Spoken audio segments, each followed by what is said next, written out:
নমস্কার বন্ধুরা, cook with শিখা রান্নাঘরে সকলকে স্বাগত জানাই। শীতের দুপুরবেলা গরম গরম ভাতের সাথে যে কোনো ভর্তা বা বাটা দিয়ে ভাত মেখে খেতে কিন্তু কম বেশি আমাদের সকলেরই খুবই পছন্দের। তাই আজ একটা ভর্তা রেসিপি নিয়ে চলে এসেছি। আজ বানাবো শিম ভর্তা।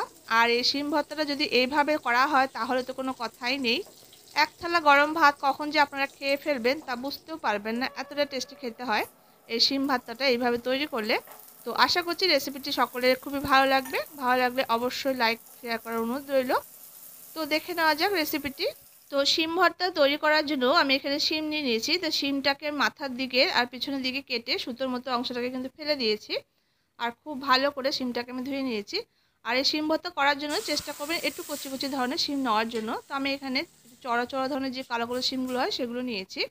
এরপর গ্যাসের উপর একটা কড়াইতে জল দিয়ে আমি শিমটাকে সেদ্ধ বসিয়ে দিয়েছি। শিমটাকে সেদ্ধ করে নিতে হবে। তো এবার ঢাকা দিয়ে দিলাম। এবার মিনিট 5-6 মতো লো ফ্লেম করে শিমটাকে একটু সেদ্ধ করে নিয়েছি। এরপর আমি এই শিমটাকে জল ছেঁকে ছেঁকে তুলে নেব।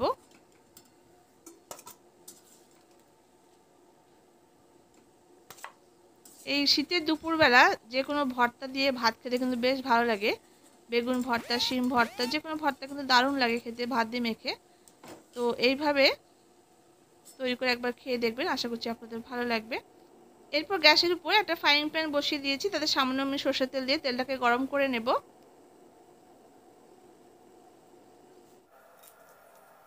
এবার তেলটা গরম হয়ে গেলে এখানে 4-5টা মতো শুকনো লঙ্কা দিয়ে লঙ্কাটাকে একটু ভেজে নেব। তো এই লঙ্কাটা আমি রান্নাতে পরে ইউজ করছি। তো লঙ্কাটাকে দেখুন লাল লাল করে ভেজে নিয়েছি। এবার এই লঙ্কাটাকে আমি তুলে নামিয়ে রেখে দেব।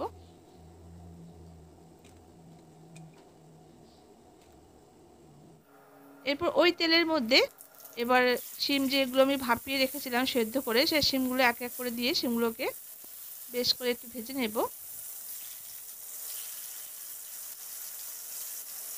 শিমগুলোকে এমন করে ভাজতে হবে যেন শিমগুলো ভাজা হয়ে যায় আর ভিতর থেকে যেন একদম নরম হয়ে যায়। তো সেরকম করে ভেজে নিতে হবে। আর উপরটা একটু হালকা হালকা লালচে কালার হলেই শিমগুলোকে কিন্তু নামিয়ে নিতে হবে। এরপর আমি সামান্য একটু হলুদ দিয়ে দিয়েছি।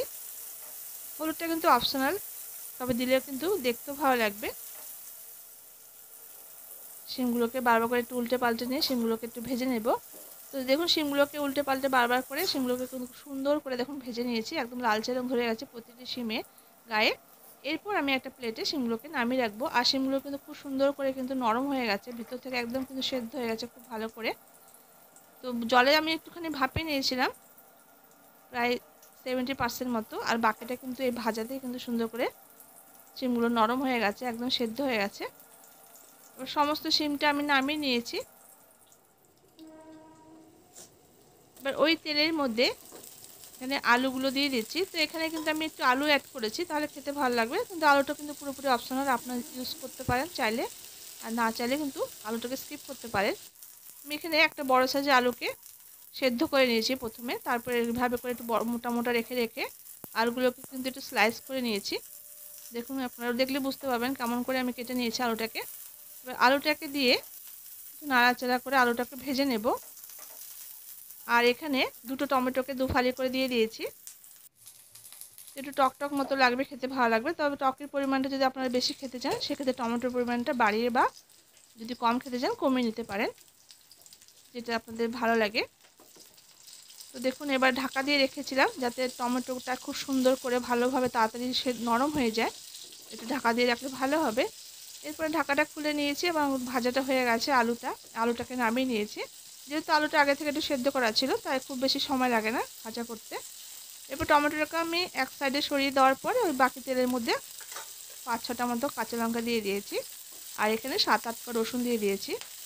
এটাকে কিন্তু একটু নাড়াচাড়া করে ভেজে নেব। তো সমস্ত উপকরণকেই কিন্তু হালকা হালকা করে একটু নাড়াচাড়া করে ভেজে নিতে হবে, তাহলে কিন্তু এই ভর্তাটা খেতে ভালো লাগবে।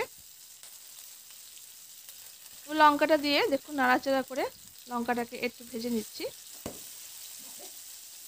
আর এই টমেটোটা কিন্তু মাঝে মাঝে একটু উল্টে পাল্টে দিতে হবে, তাহলে দুদিকটা কিন্তু সুন্দর করে একদম ভাজাটা হবে। টমেটো, লঙ্কা আর রসুনটা একটু ভাজা হয়ে যাওয়ার পর আমি এক পাশটা ফাঁকা করে নিয়েছি। এবার সামান্য একটু ধনেপাতা, এক মুঠো মতো ধনেপাতা আমি দিয়ে দিয়েছি। এই ধনেপাতাটাকে হালকা করে একটু নাড়াচাড়া করে নেব তেলের উপরে।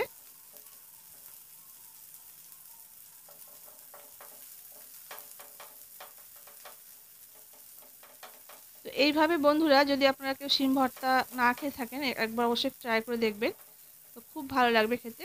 তো সমস্ত উপকরণ কিন্তু আমি নামিয়ে নিয়েছি। এরপর ওই তেলের মধ্যে এবার আমি কেটে রাখা পেঁয়াজটা দিয়েও পেঁয়াজটাকে হালকা করে একটু নাড়াচাড়া করে পেঁয়াজটাকে একটু ভেজে নেব। তো এখানে দুটো মিডিয়াম সাইজের পেঁয়াজকে একটু বড় বড় রেখে কেটেছি। এই বড় বড় রেখে কাটলে কী হবে, এটা দেখতে ভালো লাগবে। যখন আমি শিম ভর্তাটাকে মাখবো এই পেঁয়াজগুলোকে দিয়ে, তখন দেখতেও ভালো লাগবে আর খেতেও ভালো লাগবে। তো দেখুন পেঁয়াজটাকে কিন্তু একটু কাঁচা কাঁচা রেখে আমি ভেজে নামিয়ে রেখেছি। এর থেকে বেশি কিন্তু আর ভাজবো না। এরপর আমি যে লঙ্কাটাকে ভেজে প্রথমে তুলে রেখেছিলাম, সেই সামান্য একটু লবণ দিয়ে লঙ্কাটাকে খুব ভালো করে একটু মেখে ভেঙে ভেঙে গুঁড়ো করে নেব। তো দেখুন এইভাবে করে আমি লঙ্কাটাকে গুঁড়ো করে নিয়েছি। এরপর আসবো মাখার পর্যায়ে। তো সমস্ত উপকরণ দেখুন আমি থালার মধ্যে একটা সাজিয়ে নিয়েছি। এরপর এইভাবে করে এক এক করে সমস্ত উপকরণ যেগুলোকে আমি ভেজে ভেজে রেখেছিলাম, এইভাবে হাত দিয়ে একটু চটকে চটকে সব একসঙ্গে আমি মেখে নেব। তো সমস্ত উপকরণ দেখুন খুব ভালো করে আমি ভেজে নিয়েছি। আর এই রান্নাটা কিন্তু হতে বেশি সময় লাগে না, খুব তাড়াতাড়ি হয়ে যায়। এই শিম ভর্তাটা এইভাবে করলে শুধু ভাজতে যায় একটু সময় লাগে। তো দেখুন এরপর আমি টমেটোটা মেখে নিয়েছি।